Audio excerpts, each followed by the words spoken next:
Impressive work, Michael, Marcus said, scrolling through my presentation. This security system could revolutionize how we protect corporate networks.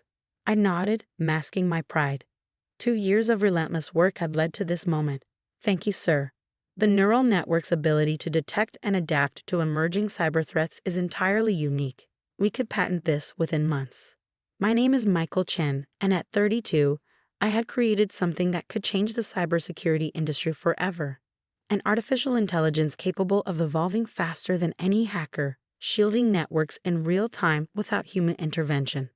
Marcus leaned back in his leather chair, his expression unreadable. The board meeting is next week. I want you to send me all documentation, every line of code, every test result. Something in his tone made me pause. 5 years at TechShield Industries had taught me to read my boss's moods. Something wasn't right. Of course, I said carefully, though I should be there to explain the technical aspects. That won't be necessary. His reply was too smooth. I understand it well enough to present it myself. Of course he did. Lately, Marcus had been taking credit for my work. Small things at first, a feature here, an innovation there. But this was different. This was my life's work. That evening, as I prepared the files he requested, a message popped up on my screen. Sarah, HR, emergency meeting. Tomorrow, 9 a.m. mandatory. I leaned back, my mind racing. Pieces clicked into place. Marcus wouldn't dare, would he? The next morning, I stepped into the conference room to find Marcus, Sarah, and 2 security guards waiting. Michael, Marcus said, not even bothering to disguise his smirk. We've discovered some concerning behavior, unauthorized use of company resources, working on personal projects during company hours. I remained silent, watching him lay his trap. Furthermore, he continued, savoring every word, he violated your contract by developing competing technology while employed here. As per company policy, all your work belongs to TechShield. Effective immediately, we'll be taking control of the project. I exhaled slowly. You mean you'll be taking control? His grin widened. Pack your things. Security will escort you out. Through the office window, I saw him rehearsing his boardroom presentation, already basking in his stolen triumph. He thought he had won. Thought he had erased me with a few manufactured accusations. What he didn't know was that I had seen this coming months ago.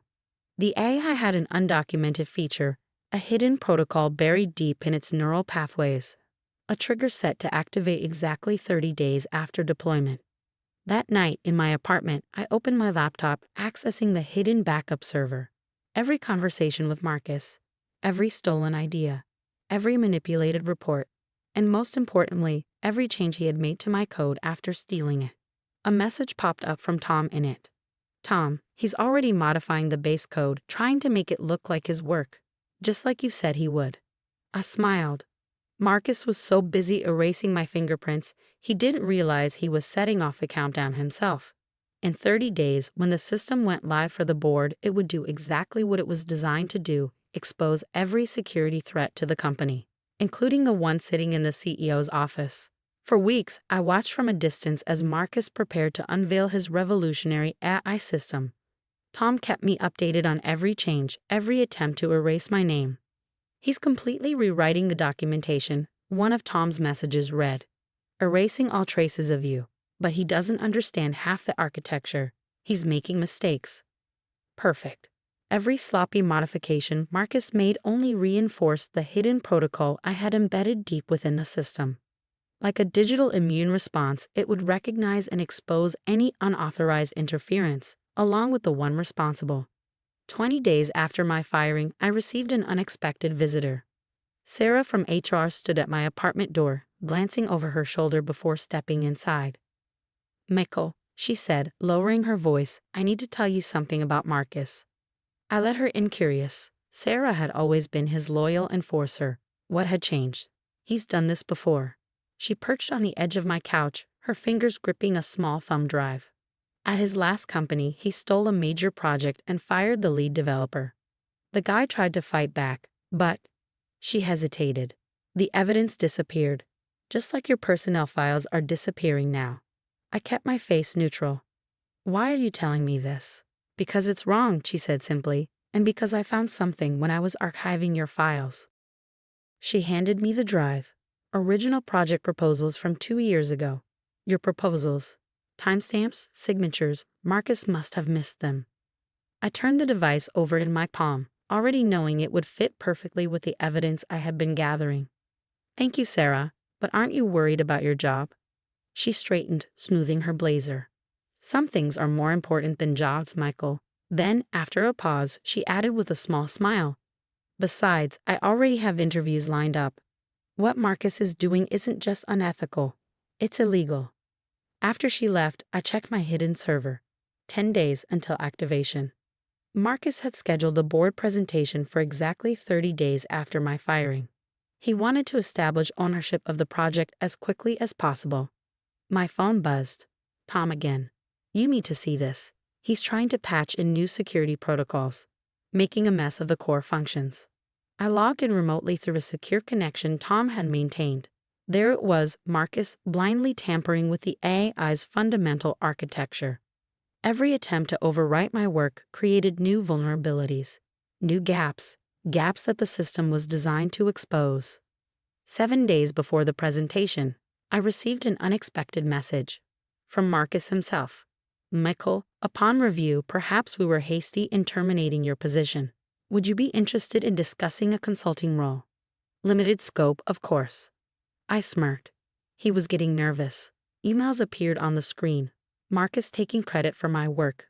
Messages detailing how he orchestrated my firing. The AI's voice echoed through the stunned silence of the boardroom. What you are seeing is a comprehensive security audit. My primary function is to identify and expose threats to system integrity. The most significant threat detected: systematic theft of intellectual property by Marcus Wheeler. Gasps rippled through the room. Then Sarah's documented evidence appeared. Proof of Marcus's history, how he had stolen ideas before, how he had erased others' contributions and claimed them as his own. Then came the final blow, the original project proposal sheet, saved and timestamped with my name on it. Turn it off, Marcus shouted, jabbing frantically at the controls. But the system no longer responded to him. It had recognized him as a threat, and just like any other security risk, it had locked him out. One of the board members stood, his expression unreadable. Mr. Wheeler, what is the meaning of this? It's a trick, Marcus stammered. A disgruntled ex-employee trying to. Actually, a voice interrupted from the doorway. Tom stepped into the room, holding a stack of printed documents. It's exactly what the AI was designed to do: protect intellectual property and expose security threats. Michael Chen built this system. And these, he held up the files, are the original development logs proving his ownership. The boardroom erupted into chaos. Journalists scribbled notes. Investors made frantic calls. And Marcus? He looked like a man watching his world collapse. My phone buzzed. A new message.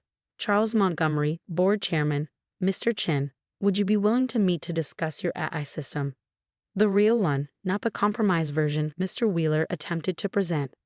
I smiled, typing back. Of course. Though you should know, what you saw today was the real system. It protects against all security threats, including corporate espionage. By that evening, Marcus was escorted out of the building. By morning, the scandal had hit the tech blogs. AI exposes corporate theft during live demo. The headline spread like wildfire. 1 week later, I sat across from the board of directors. They listened intently as I outlined my true vision for the AI. How it wasn't just designed to protect networks, but to ensure corporate transparency and accountability. When I finished, Charles Montgomery leaned forward.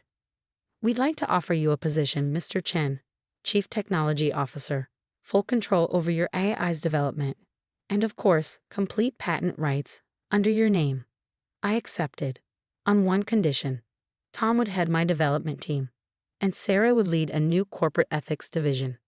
Charles smiled. Done.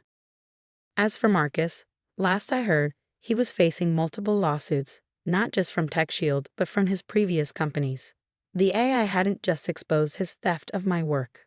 It had revealed a pattern of deception spanning years. Sometimes revenge isn't about destruction. It's about letting the truth reveal itself at exactly the right moment. Now, when I pass by my new office, Marcus's former office, I think about something my father used to say. Intelligence without integrity is just a weapon pointed in the wrong direction. Marcus thought he was stealing a weapon. Instead, he armed it against himself.